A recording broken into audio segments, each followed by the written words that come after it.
Hi everybody, welcome back to Channel 13 of Dark History. This time it will take you to dive into a story more horrific than any horror film you've ever seen. Because we will today complete the dark mystery of Estefania Gutierrez Lazaro, Spain's most famous poltergeist case. Before we begin, don't forget to subscribe to this channel, activate the notification bell, and leave your comments or opinions below. Let's get started.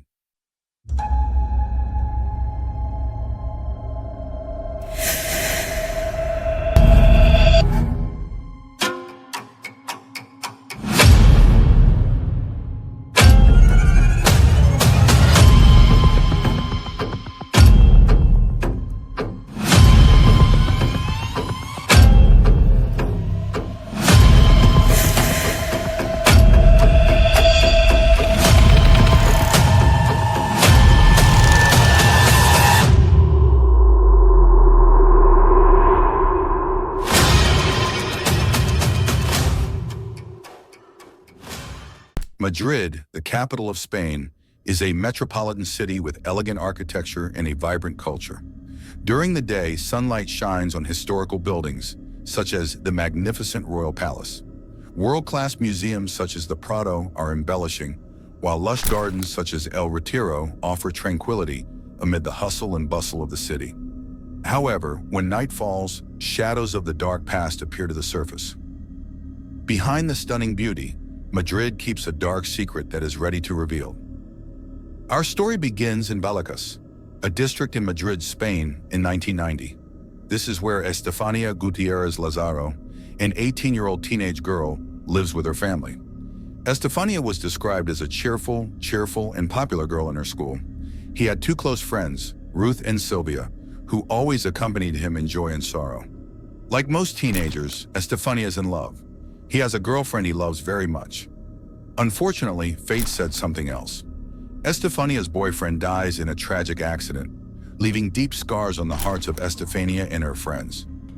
In their grief, Estefania, Ruth, and Sylvia seek ways to connect with the spirit of their boyfriend. They were obsessed with the Ouija board, a mystical device believed to be a bridge of communication with the spirit world. Unaware of the dangers lurking, they decide to perform a seance ritual at their school.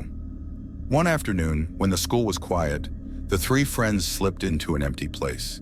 With their hearts pounding, they placed their fingers on the planchette, a small pointer on the Ouija board, and begin to summon the spirit of Estefania's boyfriend.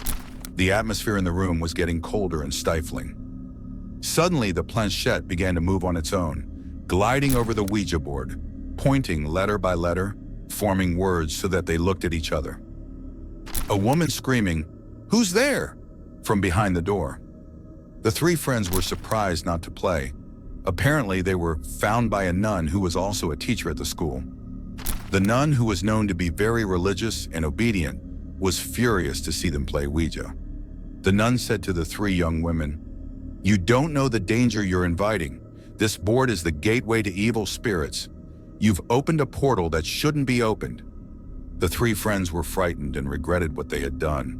Yet they did not realize that it was just the beginning of a nightmare they were about to experience. Since then, Estefania's life has changed dramatically. He began to experience a series of strange and terrifying events that would change his life forever. A few days after the incident at school, Estefania began to experience strange disturbances. She often woke up in the middle of the night in a cold sweat, haunted by terrible nightmares. In her dreams, she saw dark, creepy, shadowy figures. Even during the day, Estefania did not feel at ease. She often felt as if someone was watching her, as if an invisible pair of eyes were stalking her. She also began to hear strange noises, such as whispers calling her name, or the sound of footsteps approaching and moving away without form. Estefania's behavioral changes became more and more obvious. The once jovial girl became quiet and withdrawn. She often daydreamed, sometimes smiled to herself for no reason, or suddenly burst into tears. Her family began to worry as Estefania's condition worsened. Estefania's disorder worsened. She began to experience seizures and hallucinations. Sometimes she saw black shadows flashing in the corner of her eyes, or felt a cold touch on her skin. She would also often talk to herself, uttering unintelligible words in a foreign language. The incident made Estefania's family even more anxious. They realized that something was wrong with their daughter. Did this have anything to do with the incident at school? Was Estefania really possessed by an evil spirit? What do you think? Comment below. News of Estefania's deteriorating condition quickly spread among family and neighbors. Many sympathized, but many stayed away from the Gutierrez family for fear of contracting Estefania's strange disease. Estefania's parents, Maximiliano and Conchita, were desperate. They had taken Estefania to various doctors and hospitals, but none were able to diagnose their daughter's illness. Medical examinations always showed that Estefania was physically healthy. However, her mental state continued to deteriorate. One day, Estefania's aunt, Tia Luisa, advised them to see a curandera, a traditional healer with a mastery of the occult. Tia Luisa believed that Estefania might have been affected by spirits. Maximiliano was skeptical at first. He is a rational person and does not believe in the mystical. However, seeing Estefania's deteriorating condition, he was willing to try anything. They took Estefania to the home of the curandera, an old woman named Doña Carmen, who lived on the outskirts of town. Doña Carmen's house was filled with the scent of incense and herbs. On her walls, various amulets and mystical objects hung. Doña Carmen examined Estefania closely, closed her eyes, and began to chant in an ancient language. After a while, she opened her eyes and said in a heavy voice, "This girl is possessed by a very powerful entity. She is trapped between the human world and the spirit world." Hearing Doña Carmen's words, Maximiliano and Conchita felt goosebumps. They were now convinced that the incident at school had indeed opened the door for evil spirits to enter Estefania. Doña Carmen then performed a healing ritual. She burned herbs, rubbed holy water on Estefania's forehead, and recited exorcism prayers. Estefania thrashed and screamed in pain during the ritual, as if struggling against the evil forces within her. After the ritual was over the course of a few days, there seemed to be some positive changes in Estefania. She's seizures and hallucinations started to decrease. She was calmer and rarely screamed for no reason. A glimmer of hope began to appear in the hearts of the Gutierrez family. However, their happiness was short-lived. The disturbances returned, even more intensely. Estefania had horrific nightmares again, and she often woke up screaming in terror. Strange voices calling her name also became more frequent. One night, while Conchita was tucking Estefania into bed, she was awakened by a noise from her daughter's room. She saw Estefania sitting on the bed, her eyes wide open and her body shaking violently. Suddenly, Estefania turned to Conchita with a very horrible look. Her face distorted, her voice turned hoarse and deep, like it was not her own daughter's. "She won't leave," Estefania said in a voice that shook the soul. "She wants me." Conchita felt goosebumps rise. She realized that it wasn't Estefania speaking, but an evil entity possessing her body. The next day, Maximiliano decided to go back to see Doña Carmen. Doña Carmen then prepared a more elaborate ritual involving sacred objects and more powerful ancient spells. The ritual was performed in Estefania's room. Doña Carmen burned special incense, sprinkled salt around the room, and placed a cross on Estefania's forehead. She began to chant in a loud voice, calling out the names of angels and invoking God's power to drive away evil spirits. Estefania thrashed violently, screaming and crying out in pain. Objects in the room began to move on their own. Windows opened and closed violently, and the room temperature suddenly dropped dramatically. The atmosphere became very tense.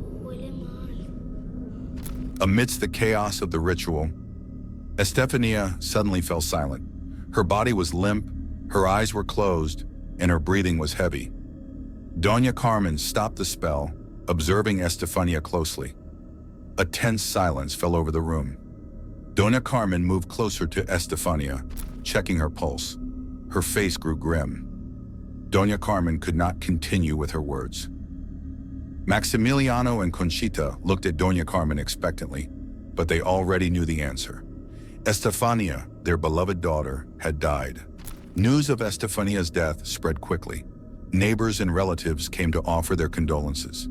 An atmosphere of grief enveloped the Gutierrez family home. Estefania's funeral took place the next day. Sobs accompanied the departure of the young girl whose life was taken by evil forces. Maximiliano and Conchita stood by their daughter's grave, their hearts aching. After the funeral, the Gutierrez family returned to a home that now felt empty and desolate. Memories of Estefania were everywhere, making the longing and sadness even deeper. That night, Conchita couldn't sleep. She kept imagining Estefania's face and the sound of her cheerful laughter. She felt guilty for not being able to save her daughter. Suddenly, Conchita heard a noise coming from Estefania's room. She got out of bed and slowly made her way to her daughter's room. The door was slightly ajar, and Conchita peeked through the crack. What Conchita saw in the room made her heart skip a beat. She saw a dark, human-shaped shadow standing next to Estefania's bed. The shadow seemed to be observing the photo of Estefania that was displayed on the nightstand. Conchita covered her mouth to stop herself from screaming. She backed away slowly and ran back to her room, her body trembling with fear. She realized that the terror was not over. The evil spirit was still in their house. The incident that night left Conchita deeply traumatized.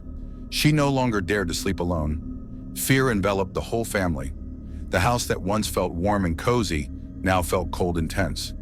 Strange disturbances began to occur more and more frequently. Doors opened and closed by themselves. Objects fell from shelves without cause, and strange noises were heard from various corners of the house.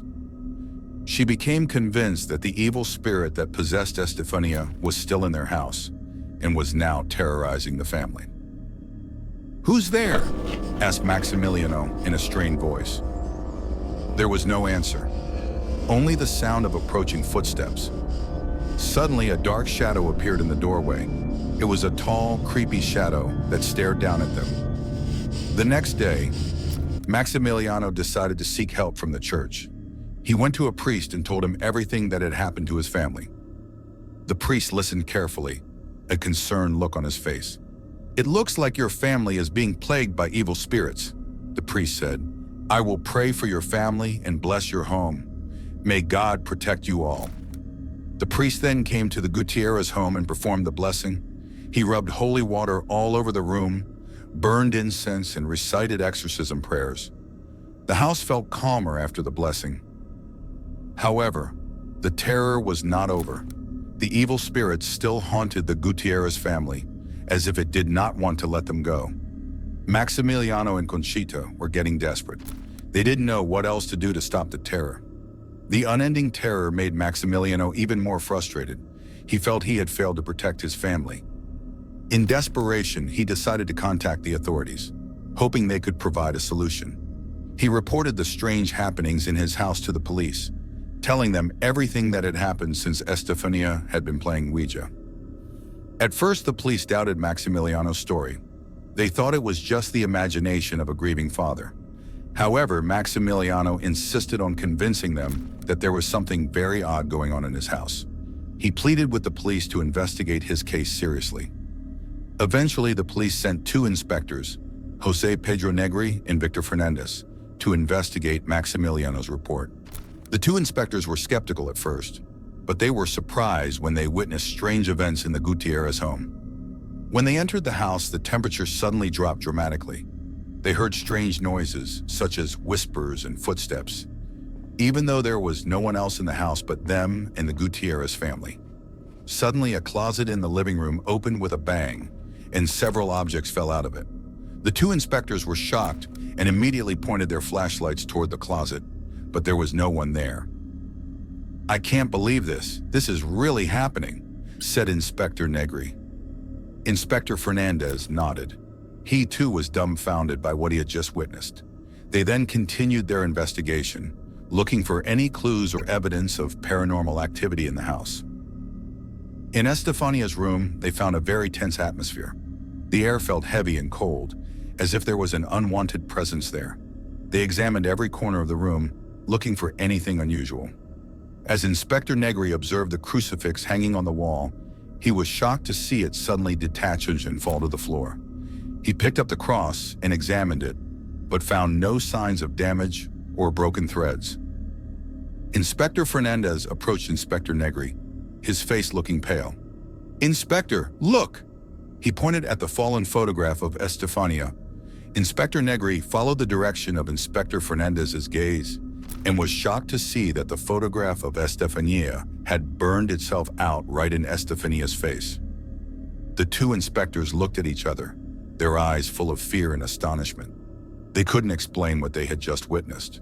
They realized that they were dealing with something beyond their comprehension. The terrifying experience at the Gutierrez family home led the two inspectors to believe that there was paranormal activity going on there. They wrote an official report documenting all the strange events they witnessed.